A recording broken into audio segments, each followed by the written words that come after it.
Affaire impitoyable. En réponse aux demandes incessantes, aux prières désespérées, les médecins ont dû me prescrire des injections de morphine et autres médicaments analgésiques, afin d'adoucir au moins avec ce gant les griffes que jour et nuit me déchire la cruelle maladie, la monstrueuse triple névralgie nerveuse. Pour ma part, j'ai versé en moi-même des poisons pas moins que Mithridate.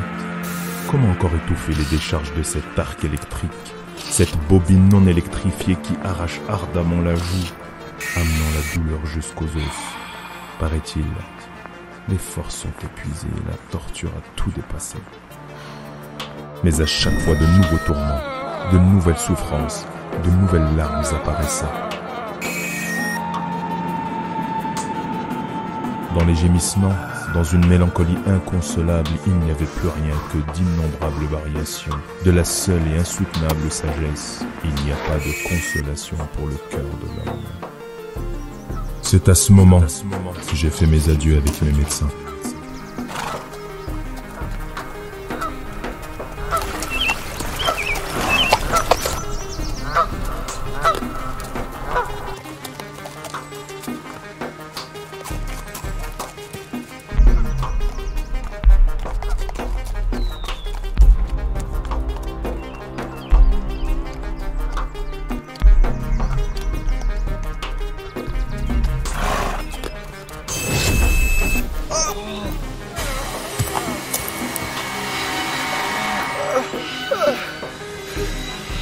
Un nouveau malheur m'est arrivé, l'hémiplégie.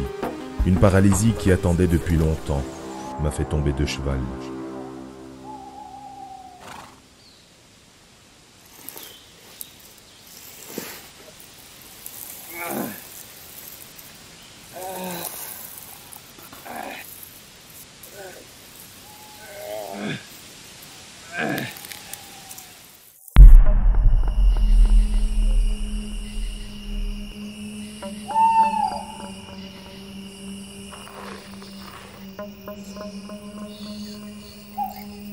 Je n'ai pas maudit le destin, les malédictions brûlées perdant leur sens. Dans ma situation, il ressemblerait presque à de la gratitude. C'est ainsi que l'homme chanceux remercie la vie. Quel choix de cadeau inépuisable avec une générosité sans faille.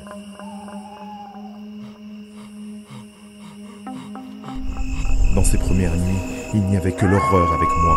Des kilomètres démesurés d'horreur, de désespoir, de souvenirs. Non, non. Tous les souvenirs appartiennent au passé. Il n'y a pas besoin de larmes ni pour moi-même, ni pour...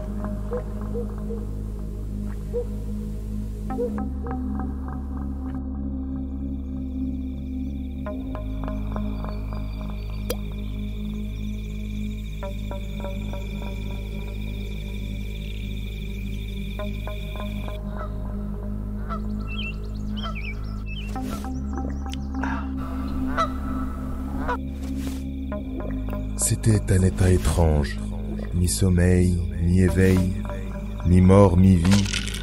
Le corps était soit rempli de plomb, soit sans ressenti. Seule la tête gardait la vie.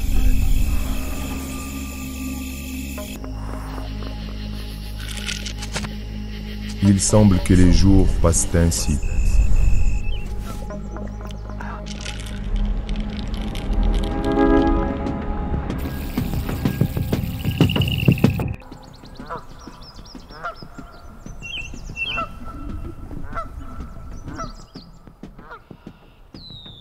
Oui, même les mains, qui au début conservaient la capacité de bouger, bientôt curieusement se sont retrouvées seules à terre. Il semblait que le monde entier avait quitté cette tête. Elle seule restait indemne, se nourrissant comme une plante des sucs de la terre. Mais il n'y avait pas de paix pour elle non plus.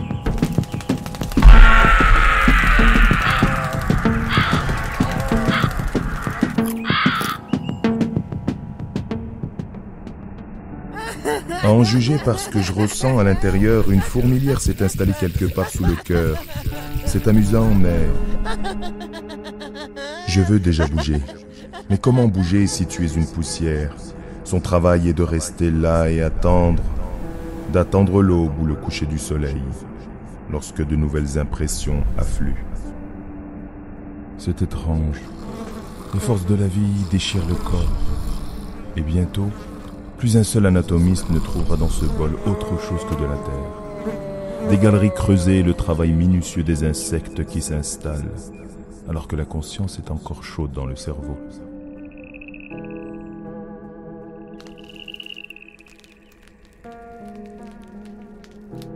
Ma tête a dû se nourrir de la terre directement, comme une plante.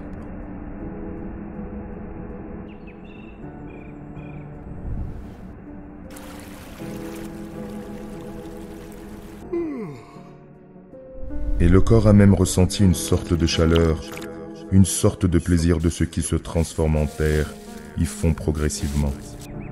Mais qu'est-ce que c'est? Tout change soudainement. Il semble qu'il y a à peine une seconde, la tête se réjouissait presque, se réincarnant dans un oignon, une pomme de terre, un tubercule, et maintenant elle est saisie par la peur, peur qu'un des paléontologues qui passent leur vie à flairer la mort tombe par hasard dessus. Ou tous ces historiens, encore d'autres employés des pompes funèbres qui viennent à n'importe quel enterrement, verront involontairement comment ma tête se transforme en végétation.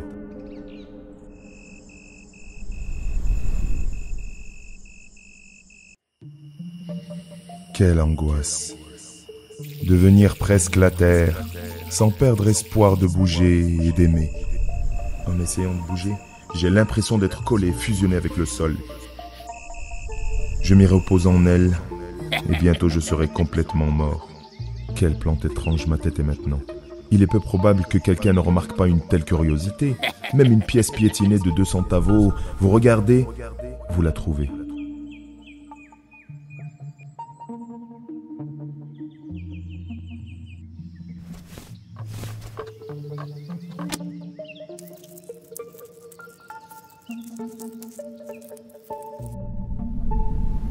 Mais apparemment la transition n'est pas encore terminée. J'avais douloureusement envie de fumer, des pensées étranges entraient dans ma tête, se transformer en un buisson à tabac et ne plus y penser aux cigarettes. L'envie irrésistible de bouger a cédé la place à l'envie de ne plus bouger et de vivre dans cette terre généreuse et bienveillante.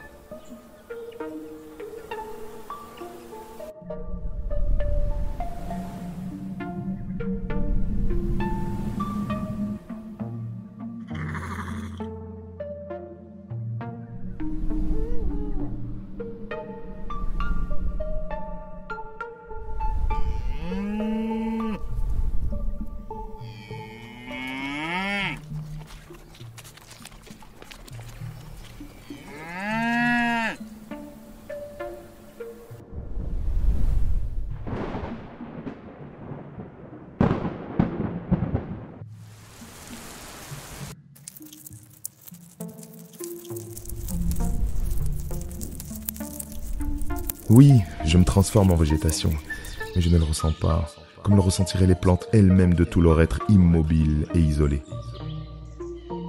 Leur passion amoureuse à distance, le pollen télégraphique a peu de chance de nous satisfaire avec notre besoin en amour corporel et embrassant. Cependant, c'est une question d'expérience. Vous devrez également passer par là.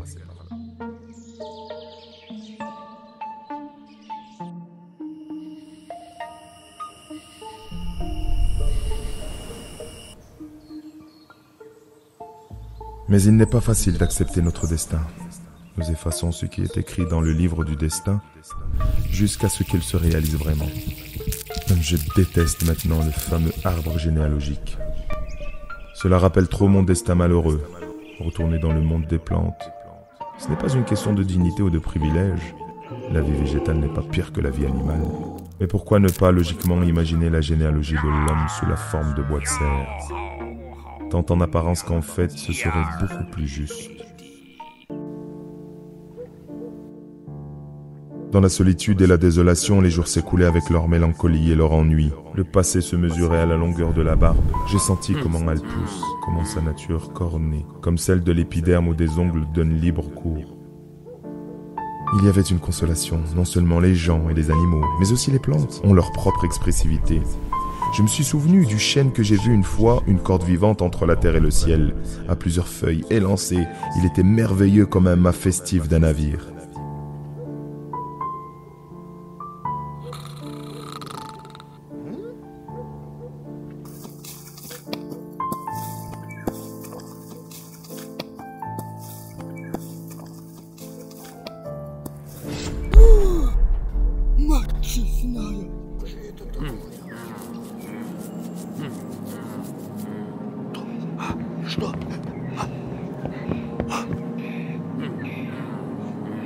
Arrête, tu ne sauveras plus une personne qui est sous terre et tu détruis une plante. Si tu n'es pas de la police et que tu veux juste aider, n'interfère pas avec cette vie. Elle a sa propre joie, sa douceur, sa propre consolation.